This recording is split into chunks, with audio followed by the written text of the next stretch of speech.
అందరికీ నమస్కారం అండి. జయగురుదత్త ఎస్వీఎస్ ఛానల్కి స్వాగతం సుస్వాగతం. చందమామ కథలను వినాలనుకుంటే ఫస్ట్ మా ఛానల్ని సబ్స్క్రైబ్ చేసుకోండి. మేము చేసిన వీడియోస్ నోటిఫికేషన్ కొరకు బెల్ ఐకాన్ క్లిక్ చేయండి. ఇప్పుడు చందమామ కథల్లో 1000 ఏళ్ల ప్రమాదం అనే చక్కని చందమామ కథ నుండి విందాం. ఒకానొకప్పుడు కర్పూర దేశాన్ని రణధీరుడు అనే రాజు పాలిస్తూ ఉండేవాడు. ఆయన కొడుకు కథనుడు మహాబలశాలి, పరాక్రమవంతుడు, ధైర్య సాహసాలకు పెట్టింది పేరు. అతడికి ఉన్న చెడ్డ గుణమల్లా అహంకారం. కథనుడికి కవి పండితులంటే గౌరవం లేదు, కళల పట్ల అభిరుచి లేదు, సాధు సన్యాసుల పట్ల ఆదరణ లేదు, దేవుడి మీద నమ్మకం లేదు. ఈ ప్రపంచంలో తనను మించినవాడు లేడని అతని గర్వం. ఒక రోజున దివ్య దృష్టి గల ఒక ఋషి రాజాస్థానానికి వచ్చి రాజు రణధీరుడితో, రాజా, నీ రాజ్యానికి గల 1000 ఏళ్ల ప్రమాదం గురించి నీకు తెలుసా అని అడిగాడు. 1000 ఏళ్ల ప్రమాదం గురించి ఆ రాజ్యంలో అంతా కథలు చెప్పుకుంటుంటారు. దుర్భర అరణ్యానికి సమీపంలో ఒక పల్లె ఉన్నది. ఆ పల్లె ప్రవేశద్వారం వద్ద నిలువెత్తు డక్క ఉన్నది. 1000 ఏళ్ళకొకసారి అది మ్రోగుతుందట. ఆ భయంకర శబ్దానికి భూమి కంపించి రాజ్యంలోని కట్టడాలన్నీ నేలకూలిపోతాయట. ఆ పల్లె నుంచి దుర్భర అరణ్యానికి ప్రవేశించే మార్గంలో దారికి పక్కగా పాతాళ కూపం ఉన్నది. అందులో ప్రవేశించిన వారెవరూ బయటకు రాలేరు. అది పాతాళానికి దారి అని అంటారంతా. 1000 ఏళ్ళకొకసారి అందులోంచి 10 తలల విషసర్పం బయటకు వచ్చి ఆ రాజ్యంలోని జంతుజాలాన్ని భక్షించి వేస్తుందని అంతా చెప్పుకుంటారు. ఆ విషసర్పం చిందించే విషజ్వాలల కారణంగా రాజ్యంలోని పంటలు, ఫలవృక్షాలు పూర్తిగా నశించి ఎక్కడా పచ్చదనం అన్నది లేకుండా పోతుందట. దుర్భర అరణ్యంలో భీకరుడనే రాక్షసుడొకడు ఎవరికీ తెలియని రహస్య ప్రాంతంలో నిద్రపోతుంటాడు. 1000 ఏళ్ళకొకసారి వాడు నిద్రలేచి రాజ్యంలోని మనుషులందరినీ తినేసి మళ్ళీ నిద్రపోతాడు. ఈ విధముగా కర్పూర దేశం ప్రతి 1000 ఏళ్లకు ఒకసారి సర్వనాశనం అవుతూ పునర్నిర్మింపబడుతూ వస్తున్నది. పునర్నిర్మాణానికి కనీసం 1 శతాబ్దం పడుతుంది. రాజు రణధీరుడికి కర్పూర దేశానికున్న 1000 ఏళ్ల ప్రమాదం గురించి తెలుసు. అది ఋషి నోట వినగానే ఆయన కలవరపడ్డాడు. ఆయనను మరింత కలవరపెట్టే విధంగా ఋషి వచ్చే పున్నమికి సరిగ్గా 2 మాసాల వ్యవధిలో దేశానికి 1000 ఏళ్ల ప్రమాదం రానున్నది. ఈ విషయం దివ్య దృష్టితో తెలుసుకుని నిన్ను హెచ్చరించడానికి వచ్చాను అన్నాడు. అయితే ఈ మాటలు వింటూ రాజసభలో ఉన్న యువరాజు కథనుడు పక్కున నవ్వి తన చేతిలోని కత్తిని ఋషి మీదకు విసిరాడు. ఆ కత్తి గిరిగిరా తిరుగుతూ విన్యాసాలు చేస్తూ ఆయన దండకమండలాలనే నేల మీదకి పడగొట్టింది. తన మీద కత్తి ఎప్పుడు పడుతుందో తెలియనివాడు రాజ్యానికి వచ్చే 1000 ఏళ్ల ప్రమాదాన్ని పసిగట్టగలడా? ఇలాంటి వారి మాటలు బుద్ధిహీనులు నమ్ముతారేమో కానీ కర్పూర రాజులు వినరు అన్నాడు కథనుడు. ఋషి చప్పున దండకమండలాలను అందుకుని, అహంకారపూరితుడైన రాజు వల్ల దేశానికి అనుక్షణం ప్రమాదమే. 1000 ఏళ్ల ప్రమాదంతో పాటు దీన్ని నివారించడం నా బాధ్యత. సరిగ్గా ఈ రోజు నుంచి 4వ నాడు యువరాజును సవాలు చేసే మహావీరుడు ఒకడు వస్తాడు. అతడే ఈ దేశానికి అన్ని ప్రమాదాల నుంచి కాపాడుతాడు అని అక్కడి నుంచి వెళ్ళిపోయాడు. తన కొడుకును ఋషి శపించినందుకు సంతోషించినా జరిగిన దానికి రణధీరుడు కొంత బాధపడ్డాడు. కానీ కొడుకునేమి అనలేక ఊరుకున్నాడు. ఋషి రాజధాని నుంచి ఒక గ్రామం చేరుకుని అక్కడ ఒక సామాన్య గృహస్థుడి ఇంట భిక్ష స్వీకరించి అతడితో, నీ ఆతిథ్యం నాకెంతో సంతోషం కలిగించింది. నీకేమైనా సమస్య ఉంటే చెప్పు, తీర్చగలను అన్నాడు. అందుకు గృహస్థు, స్వామి, నాకొక కొరగాని కొడుకున్నాడు. వాడి పేరు విద్యాధరుడు. చదువుకోరా అంటే మహావీరుడు నవ్వుతానంటాడు. పోనీ వీరుడవుతాడా అంటే పిల్లిని చూస్తే భయం, కత్తిని పట్టాలంటే వణుకు, చీకట్లో బెదురు, దెయ్యాల కథలు వింటే చాలు జడను అందుకుంటాడు. మహావీరుడన్న కీర్తి తెచ్చుకోవాలన్న కోరిక మాత్రం ఉంది. వాడిని ఎలా బాగు చేయాలో తెలియడం లేదు. మీరు సాయపడగలరా అని అడిగాడు. నీ కొడుకును నా వెంట పంపు, వాణ్ణి గొప్పవాణ్ణి చేసి నీ వద్దకు పంపుతాను అన్నాడు ఋషి. గృహస్థు సంతోషంగా అంగీకరించాడు. ఋషి విద్యాధరుణ్ణి వెంట పెట్టుకుని రాజధానికి బయలుదేరాక ఆయన వాడితో, నేను చెప్పినట్లు చేస్తే నీకు ఏ శ్రమ లేకుండగా మహావీరుడని కీర్తి వస్తుంది. అయితే కొద్ది క్షణాల సేపు ధైర్యంగా కత్తి పట్టుకోవాలి. కథనుడనే వాడితో యుద్ధం చేయాలి. నీ వంటికి గాయం కాదు, నీకు దెబ్బలు తగలవు. ఈ యుద్ధం కూడా ఒక్కసారి మాత్రమే చేస్తే చాలు. మళ్ళీ జీవితంలో నువ్వు కత్తి పట్టుకోనవసరం లేదు అన్నాడు. ఒక్కసారికే అయితే ఎలాగో అలాగను ప్రయత్నిస్తాను, ఆ తర్వాత మాత్రం నా వల్ల కాదు అన్నాడు విద్యాధరుడు చిన్నగా వణుకుతూను. ఋషి విద్యాధరుని వెంట పెట్టుకుని అన్న రోజుకు రాజభవనానికి వెళ్ళి రాజు రణధీరుడితో, రాజా, దుర్భర అరణ్యానికి సమీప గ్రామంలో ఒక శమీవృక్షం ఉన్నది. ఇది వరలో దేశం సర్వనాశనం కాగా మిగిలిన వారిలో కొందరు తపస్సు చేసి దేశానికి 1000 ఏళ్ల ప్రమాదం తగ్గించే శక్తులు కొన్ని సంపాదించి వాటిని సావాకారంలో శమీవృక్షంపై ఉంచారు. తాము పిచాచాలై ఆ శక్తులను కాపలా కాస్తున్నారు. ఆ శక్తులను సంపాదించగల మహావీరుడు యువరాజు కథనుడేనని భావించాను.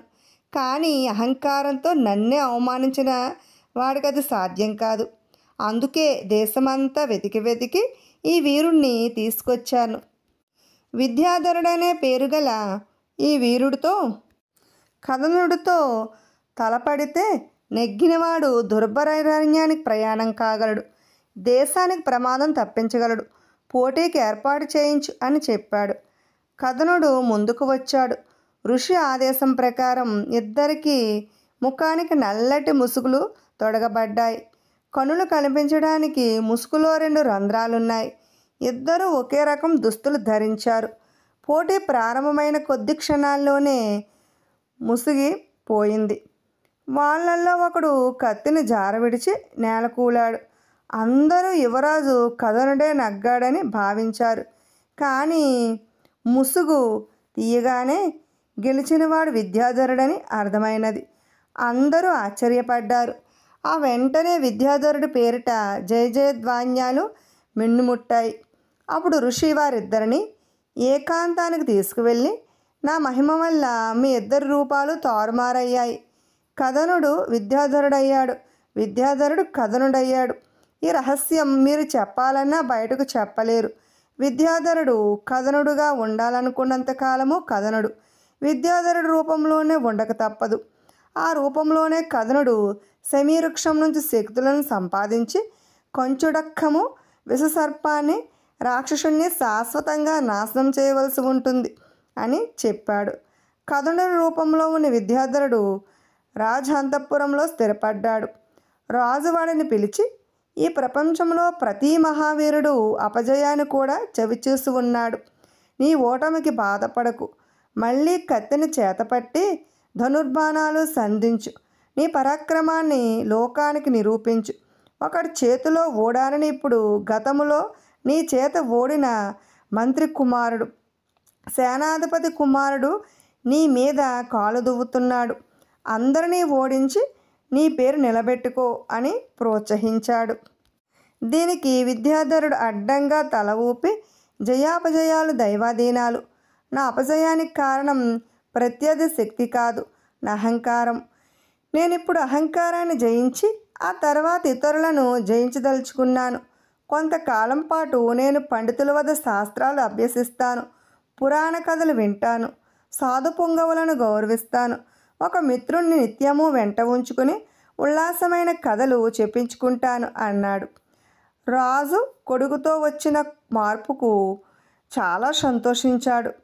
కొడుకులో ఇంత మార్పు వచ్చినందుకు ఆనందానికి అద్దులేదు రాజుకు. విద్యాధరుడు రాజుకి ఇలా చెప్పడానికి తగిన కారణం ఉన్నది. వాడికి ఇప్పటికీ కత్తి పట్టాలంటే భయం, ఒంటరిగా ఉండాలంటే భయం, చీకటంటే భయం. ఈ భయాల నుంచి తప్పించుకునేందుకు వాడి ఏర్పాటు చేసుకున్నాడు. ప్రతిరోజు భట్రాజులు కొందరు వచ్చి కథను రూపంలో ఉన్న విద్యాధరుణ్ణి మహావీరుడంటూ పొగిడి వెళ్తూ ఉండేవాళ్ళు. అది విన్నప్పుడల్లా వాడు అసహనంగా కదిలేవాడు. జరిగిందేమిటో తెలియని కవి పండితులను, కళాకారులను, రాజధాని పౌరులను వాడి ప్రవర్తన బాగా ఆకర్షించింది. వాడి మంచితనాన్ని అందరూ మెచ్చుకోసాగారు.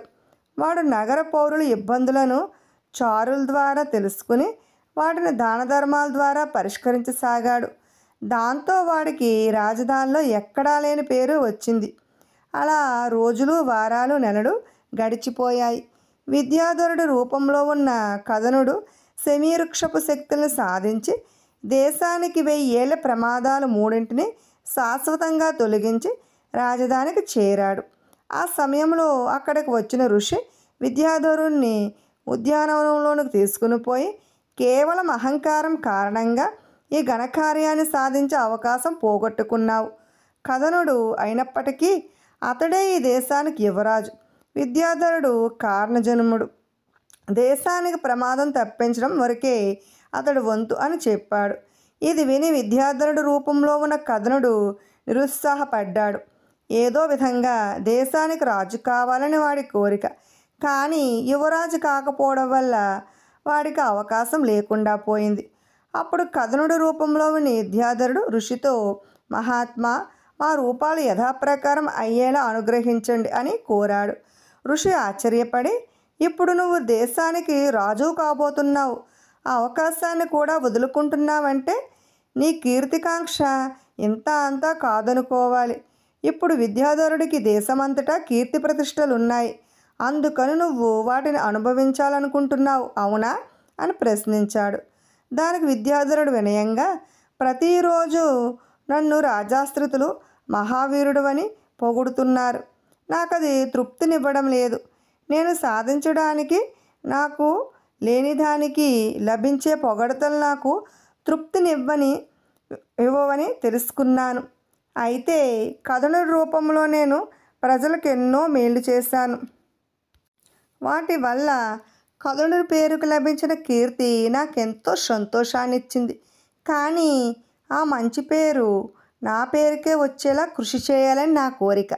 అందుకే మా రూపాలు పూర్వంలా మార్చమని తమను కోరాను అన్నాడు. ఇది విని ఋషి తృప్తిగా నవ్వి, సరే, ఒక దెబ్బతో కథనుడి అహంకారం తొలగిపోయింది, నీ కొరగానితనం నశించింది. మున్ముందు కథనుడు నీకే ఆపద తలపెట్టినా మీ ఇద్దరు రూపాలు మళ్ళీ తారుమారవుతాయి. కాబట్టి ఇది హెచ్చరికగా తీసుకుని మీరిరువురు కలకాలం సుఖంగా ఉండండి అని ఎవరి రూపాలు వారికి ఇచ్చి ఋషి వెళ్ళిపోయాడు. అంతులైన ధనకనక వస్తువాహనాలతో పాటు మంచి బుద్ధిని సంపాదించి విద్యాధరుడు మహాపరాక్రమవంతుడై అహంకారాన్ని విడిచిపెట్టి కథనుడు తమ తల్లిదండ్రులకు ఎంతో ఆనందాన్ని కలిగించారు. ఇప్పుడు మణిప్రభావం అనే చక్కని చందమామ కథను విందాం. పట్టుదల వదలని విక్రమార్కుడు చెట్టు వద్దకు తిరిగి వెళ్ళి చెట్టుపై నుంచి శవాన్ని దించి భుజాన వేసుకుని ఎప్పటిలాగే మౌనంగా శ్మశానం కేసు నడవసాగాడు. అప్పుడు శవంలోని బేతాళుడు, రాజా, ఇంత కటిక చీకటిలో గోబలు, నక్కలు, పిచాచాలు తిరిగాడే ఈ శ్మశానం మధ్య ఎన్నిసార్లు కార్యవైఫల్యం జరిగినా నిరాశ చెందని నిన్ను చూస్తుంటే ఆశ్చర్యం కలుగుతున్నది. అయితే ఇంతకు నువ్వు సాధించిన కార్యం ఏమిటో నేను ఊహించలేకపోతున్నాను. ఒక దేశ పాలకుడిగా నీకు సంపదల విషయంలో లోటు ఉండదు కదా. ఒకవేళ పరరాజులను జయించదలిస్తే అందుకు నీలాంటి బలపరాక్రమాలు గల రాజు స్వశక్తిపై ఆధారపడతాడు, కానీ ఏ క్షుద్ర దేవతోపాసనకో పూనుకోడు. నా అభిప్రాయంలో ఇక మిగిలింది తాను ప్రేమించిన స్త్రీని వివాహమాడే విషయంలో ఎదురయ్యే విషమ సమస్యలు. ఒకవేళ నువ్వు అలాంటి సమస్యల వలయంలో చిక్కి పరిష్కారం కోసం వెతుకుతున్నవాడివైతే ఆఖరి క్షణంలో కళ్యాణి నగర యువరాజుల అవివేకంగా ప్రవర్తించవనుకుంటున్నాను. ఏది ఏమైనా నీకు ముందు హెచ్చరికగా ఉండేందుకు ఆ యువరాజు కథ చెబుతాను, శ్రమ తెలియకుండగా విను అంటూ ఇలా చెప్పసాగాడు. కళ్యాణి నగరాన్ని కనకదత్తుడనే రాజు పాలించేవాడు. ఆయన ఏకైక కుమారుడైన మోహనగుప్తుడు మంచి స్ఫురద్రూపి. యుక్త వయస్కుడైన యువరాజును తమ అల్లుణ్ణి చేసుకోవాలని ఎందరో రాజులు ఉవ్విళ్ళూరేవారు. తమ కుమార్తెల చిత్రపటాలను కళ్యాణి నగరానికి పంపించారు. కానీ వాటిలో ఏ యువరాణి చిత్రపటము యువరాజు దృష్టిని ఆకట్టుకోలేకపోయింది. ఆస్థాన చిత్రకారుడైన రవివర్మ మోహనగుప్తుడికి ప్రాణ స్నేహితుడు. ఇద్దరు సమవయస్కులు. అప్పుడప్పుడు కాలక్షేపం కోసం యువరాజు రవివర్మ మందిరానికి వెళ్ళేవాడు. ఒకనాటి సాయంకాలం అతడు అక్కడికి వెళ్ళిన సమయంలో రవివర్మ ఒక చిత్రం ముందు నిలబడి కుంచెతో తుది మెరుగులు దిద్దుతున్నాడు. అది ఒక అద్భుతమైన సౌందర్యరాశి అయిన స్త్రీమూర్తిది. ఆ చిత్రపటాన్ని చూసిన మోహనగుప్తుడు అబ్బురపడ్డాడు. అతడు రవివర్మను, మిత్రమా, ఈ సుందరిని ఊహా చిత్రమా లేక ఇందుకు ఆధారభూతమైన సుందరీమణి నీకెక్కడైనా తారసపడిందా అని అడిగాడు. ఆ ప్రశ్నకు రవివర్మ చిరునవ్వు నవ్వి, నేను చిత్రించిన ఈ సుందరి మన రాజధాని నగరంలోనే ఉన్నది. పేరు స్వప్నరేఖ. ఒక రైతు కూతురు, ఇంకా అవివాహిత అని చెప్పాడు. ఇది వింటూనే మోహనగుప్తుడు పరమానందభరితుడైపోయాడు. ఆహా, ఇటువంటి అద్భుత మోహనాంగిని భారీగా చేసుకోలేని నా జీవితం వ్యర్థం అన్నాడు. ఆ రాత్రికి అతడికి నిద్ర పట్టలేదు. కన్ను మూసినా తెరిచిన స్వప్నరేఖ చిత్రమే కళ్ళ ముందు కనిపించసాగింది. రాత్రి అంతా కలత నిద్రలోనే గడిపాడు. తెల్లవారుజామున మాగున్నగా నిద్రపట్టింది. అది ఒక పెద్ద కీకారణ్యం. మాంత్రికుడెవడో ఒకడు పులి మీద స్వారీ చేస్తున్నాడు. అతడి వెనక చిత్రంలో ఉన్న స్వప్నరేఖను పోలికలు కలిగిన యువతి కూర్చుని ఉన్నది. అతన్ని మోహనగుప్తుడు గుర్రం మీద వెన్నాడసాగాడు. పులికి గుర్రానికి మధ్య 10 బారల దూరం ఎంతకు తరగడం లేదు. ఆ మాంత్రికుడికి 25 ఏళ్ల వయసు ఉంటుంది. కండలు తిరిగిన శరీరంతో ఆరోగ్యంగా ఉన్నాడు. నల్లటి నిడుపాటి గడ్డం, కుడి చేతిలో మంత్రదండం, మెడలో రుద్రాక్షమాలలతో పాటు బంగారు గొలుసులకు తాపడం చేసిన ఎర్రటి మణి ఉన్నది. అలా కొంతసేపు స్వారీ చేశాక పులిని ఒక పెద్ద మర్రిచెట్టు వద్ద ఆపాడు మాంత్రికుడు. పక్కనే ఒక కొండ గుహ ఉన్నది. మాంత్రికుడు గుహలోనికి వెళ్తుంటే పులి యువతి అతన్ని మౌనంగా అనుసరించింది. మోహనగుప్తుడికి హఠాత్తుగా మెలకు వచ్చేసింది. తను అంతఃపురంలోని శయన మందిరంలో అంశతూలికా తలపం మీద ఉన్నాడు. అంటే ఇదంతా కలన్నమాట. అంతలో తెల్లవారిని సూచనగా కోట కావలిభటుడు గంట కొట్టాడు. తెల్లవారి బారెడు పొద్దెక్కేసరికి వ్యాఘ్రదీపుడనే మాంత్రికుడొకడు ఆ రాత్రి స్వప్నరేఖను అపహరించిపోయినట్టు నగరంలో జనం గుంపులు కూడా చెప్పుకోసాగారు. ఈ వార్త విని మోహనగుప్తుడు చాలా బాధపడ్డాడు. వ్యాఘ్రదీపుడు చాలా శక్తిమంతుడైన మాంత్రికుడని, వాడి దగ్గర సమ్మోహనాశక్తి కలిగిన ఒక మణి ఉన్నదని ప్రతీతి. దాని ప్రభావంతో వాడు ఎంతటి వారినైనా సమ్మోహితులను చేయగలడని జనం కథలు కథలుగా చెప్పుకుంటారు. ఇదంతా విన్న తర్వాత మోహనగుప్తుడికి గత రాత్రి వచ్చిన కళగాని వాస్తవం అన్న నమ్మకం కలిగింది. వెంటనే అతడు ఎవరికీ చెప్పకుండా గుర్రం ఎక్కి అరణ్యం కేసి వెళ్ళాడు. మధ్యాహ్నం వరకు అతడు తన కల్లో కనిపించిన ప్రాంతమంతా గాలించి తర్వాత ఒక చోట పెద్ద మర్రిచెట్టు ఒకటి కనిపించింది. పక్కనే గుహ కూడా ఉన్నది. మోహనగుప్తుడు గుర్రం దిగి దాని చెట్టుకు కట్టి గుహ కేసి నడిచాడు. గుహ ముందు పులి నిద్రమత్తులో జోగుతున్నది. అతడి కల్లో వ్యాఘ్రదీపుడి మెడలో కనిపించిన మణి ఇప్పుడు దాని మెడలో వేలాడుతున్నది.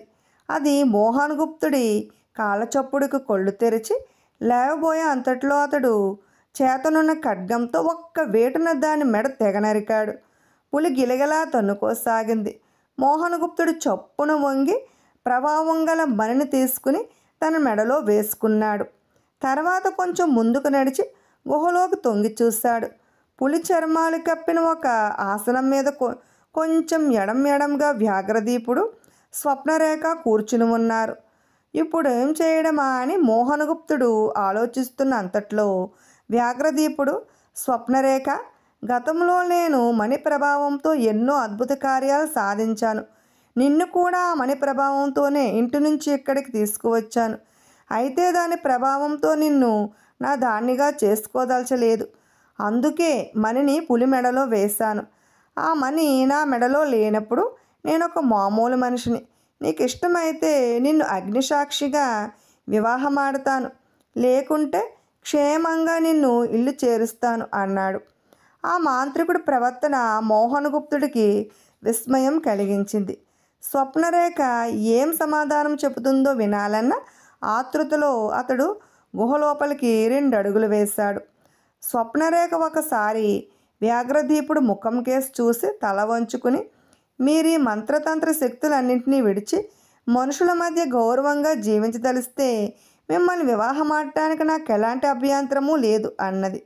మాంత్రికుడు ఆమోదసూచకంగా ఇందుకు తలాడించి స్వప్నరేఖ చేతిని ఆప్యాయంగా తన చేతిలోనికి తీసుకోబోయే అంతట్లోకే మోహనగుప్తుడు వేగంగా వాళ్ళ ముందుకు పోయి, స్వప్నరేఖ ఆగు, ఈ మాంత్రికుడు పరమ దుష్టుడు, నీచుడు, వీణ్ణి వివాహమాడకు.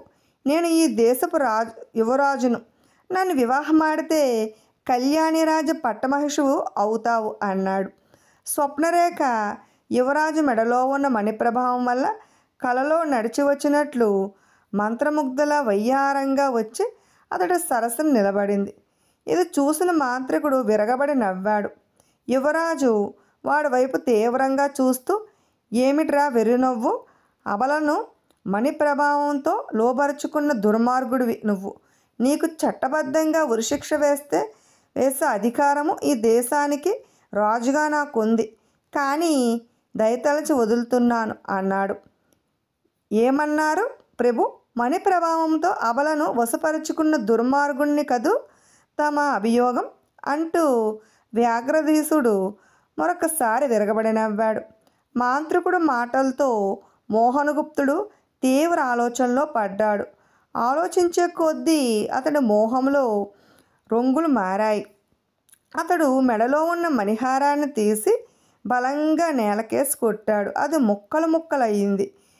అంతవరకు మోహనగుప్తుడి పక్కన ఉన్న స్వప్నరేఖ ఉలిక్కిపడి యువరాజు కేసి వింతగా చూసి, ఈయనెవరు? ఈయన పక్కన ఎందుకు నిలబడ్డాను అని గొనుక్కుంటూ మాంత్రికుడి వద్దకు వెళ్ళింది. వెంటనే మోహనగుప్తుడు గుహ నుంచి బయటకు వచ్చి గుర్రాన్నెక్కి రాజధానికి బయలుదేరాడు. బేతాళుడి కథ చెప్పి, రాజా, మోహనగుప్తుడు ఎంతో గాఢానురక్తి ఉంటే తప్ప స్వప్నరేఖను వివాహమాడాలని నిర్ణయించుకోడు కదా. అతడు పులిని చంపి అలౌకిక ప్రభావం గల మణిని సంపాదించాడు. ఇప్పుడు స్వప్నరేఖ అతడి భార్య కావడానికి ఎలాంటి ఆటంకమూ లేదు. అలాంటి పరిస్థితుల్లో అతడు మణిని పగలగొట్టి దుష్టుడైన మాంత్రికుడికి స్వప్నరేఖను అప్పగించి రాజధానికి తిరిగిపోవడం అవివేకం కాదా? పైగా అపురూప శక్తులుగా మణిని ఎందుకు పగలగొట్టినట్టు? ఈ సందేహాలకు సమాధానం తెలిసి కూడా చెప్పకపోయావో నీ తల పగిలిపోతుంది అన్నాడు. దానికి విక్రమార్కుడు, మాంత్రికుడు గతంలో దుష్టుడే కావచ్చు, కానీ స్వప్నరేఖ విషయంలో వాడు ఎంతో నాగరికుడుగా నిజాయితీపరుడుగా ప్రవర్తించాడు. స్త్రీ హృదయాన్ని మంత్రతంత్రాలతో గెలవడం నీచాతి నీచమని తెలుసుకోవడం వల్లే వాడు మణిని పులి మెడలో వేశాడు. అయితే ఆ మణి ధరించి స్వప్నరేఖను ఆకర్షించిన యువరాజును చూసినప్పుడు వాడికి నవ్వు ఆగింది కాదు. దానితో తన పొరపాటును గ్రహించిన మోహనగుప్తుడు మణి ఎవడైనా స్వార్థపరుడి చేత పడకుండగా ఉండేందుకు దాన్ని వెంటనే పగలగొట్టాడు. యువరాజు ప్రవర్తనలో అవివేకం అనేది ఎంతమాత్రమూ లేకపోగా అతడు ఎంతో ఉదాత్తంగా ధర్మసమ్మతంగా సమయస్ఫూర్తితో ప్రవర్తించాడు అన్నాడు. రాజుకు ఈ విధముగా మౌనభంగం కలగ్గానే బేతాళుడు శవంతో సహా మాయమై తిరిగి చెట్టెక్కేశాడు. విన్నారు కదండి. ఇటువంటి చక్కని చందమామ కథను వినాలనుకుంటే ఫస్ట్ మా ఛానల్ని సబ్స్క్రైబ్ చేసుకోండి, బెల్ ఐకాన్ క్లిక్ చేయండి. మేము చేసిన వీడియోస్ నోటిఫికేషన్ కొరకు బెల్ ఐకాన్ క్లిక్ చేయండి. లైక్ చేయండి, షేర్ చేయండి. మరిన్ని కథలు వినాలనుకుంటే మా ఛానల్ని సబ్స్క్రైబ్ చేసుకోండి. Thanks for watching.